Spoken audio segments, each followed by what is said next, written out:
আমি বলতে বাধ্য হচ্ছে, আমি ওনার পা জড়িয়ে ধরি। আমার কাছে 1 লক্ষ টাকা ঘুষ দাবি করে। তখন আমি নিরুপায় হয়ে যাই, আমি কান্নাকাটা করি। আমি বলি, স্যার আমার তো টাকা দেওয়ার সুযোগই নাই। এবং ইভেন আমি বলতে বাধ্য হচ্ছে, আমি ওনার পা জড়িয়ে ধরি, ধরে আমার সেমূল্যতে তখন আমি বাধ্য হয়েছিলাম টাকা দিব। এরপরে এখানে আসলেন। এর আগে ওইদুল্লাহ স্যার ছিলেন, উনি নভেম্বর মাসের 2 তারিখে যশোরে আসছিলেন। ওই দিন আমিও এখানে চলে আসি, স্যারের কাছে টাকা দেবো বলে আসি। তখন স্যার বললেন, এখানে আসার পরে ওনারা দুজন ভিতরে আমাকে ভিতরে ডাকলেন। তো বললেন যে ওইদুল আলম স্যার বললেন, এখন উনি খুলনা ডিপিও, এখানে ডিপিও ছিলেন। তো বললো টাকা ছাড়া ওর কোনো কাজ করবো না। আমি এর আগে ওইদুল আলম স্যারকে একবার 1 লাখ টাকা দিয়ে আমার একটা কাজ করাইছিলাম। তাহলে সেই লোকটা ওনাদের কাজ করছে, দেখে তো একটু ভয় দিলে, একটু কিছু করলে টাকা পাওয়া যাবে।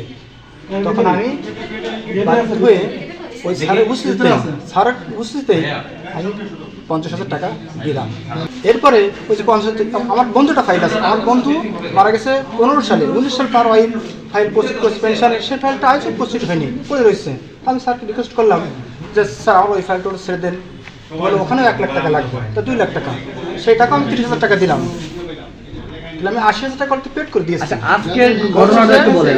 আপনাকে আরো যে 1,20,000 টাকা বাকি আছে সেটা দিতে হবে, কিন্তু আমার তো সামর্থ্য নাই। আমি বাধ্য হয়ে টানা তৃতীয়বার অর্জন করেছে দেশের সেরা সুপার ব্র্যান্ড স্বীকৃতি বসুন্ধরা টিস্যু। সেই 1,20,000 টাকা জোগাড় করে আমি আইন কর্তৃপক্ষের কাছে আমি স্বর্ণাপন্ন হয়েছি। এবং আজকের পরিস্থিতি এই পর্যন্ত। এবং আজকে টাকা দেওয়ার কথা ছিল, আমি সেই টাকা স্যারের কাছে দিয়েছিলাম 1,20,000 টাকা। সেই 1,20,000 আমি স্যারকে দিয়েছিলাম, স্যার নিয়েছিল। মোহাম্মদ নুরনবী নামের এক ব্যক্তি আমাদের অফিসে এসে একটা অভিযোগ দাখিল করে।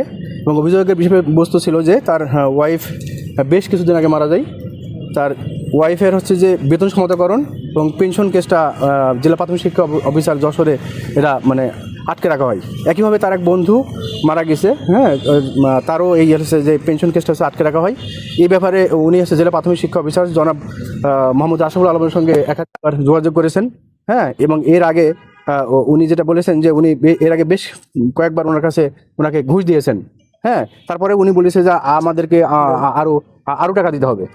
এইভাবে সর্বশেষে তার সাথে দফা হয় যে তাকে আরও 1,20,000 টাকা দিতে হবে। এখন এই মোহাম্মদ নুরনবী এই টাকা খুব কষ্ট করে গুছিয়ে এই অন্যায়ের বিরুদ্ধে প্রতিবাদের করার জন্য উনি আমাদের দুদক অফিসে আজকে যোগাযোগ করেছে। এবং আমরা দুর্নীতি কমিশন প্রধান কার্যালয় থেকে আমরা অনুমোদন নিয়ে আমরা যে আজকে একটা ট্র্যাপ কেস করি। ট্র্যাপ কেস বলতে আমরা ট্র্যাপ পরিচালনা করি। এই ট্র্যাপে আমাদের দুদকের একটা টিম অংশগ্রহণ করে। তারপরে যখন যে এই অভিযোগকারী নুরনবী 1,20,000 টাকা নিয়ে গিয়ে জনাব মোহাম্মদ আশরাফুল আলমের জেলা প্রাথমিক শিক্ষক যশোরের কাছে উনি দেন। এবং এইটা যে উনি নিয়ে ওনার ড্রয়ারে রেখে দেন। সঙ্গে সঙ্গে আমাদের টিম গিয়ে হাতে নাতে তাকে এই টাকা সহ গ্রেপ্তার করে।